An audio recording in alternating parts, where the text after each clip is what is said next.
নমস্কার, আপনারা সবাই কেমন আছেন? আশা করি ভালো আছেন। আজ আমি রান্না করব চিকেন তেহারি। সম্পূর্ণ রান্নাটা করব সরিষার তেল দিয়ে। তেল গরম হয়ে গেছে, এখন গোটা গরম মশলা, লবঙ্গ, এলাচ, দারচিনি, পেঁয়াজ, রসুন বাটা, আদা বাটা, ধনিয়া গুঁড়ো, লাল মরিচের গুঁড়ো, একটু সরিষার তেল বেশি দিয়ে দেবো, একটু জল দিয়ে দেবো। মশলা কষানো হয়ে গেছে, এখন চিকেন গুলো দিয়ে দেবো।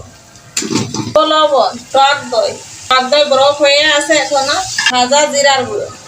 মাংস উঠিয়ে নেব। এই বাটির এক বাটি আমি চাল নিয়েছি আর 2 বাটি জল গরম করে নিয়েছি। 1 ঘন্টা জল ঝরিয়ে নিয়েছি। চালগুলো দিয়ে দেব।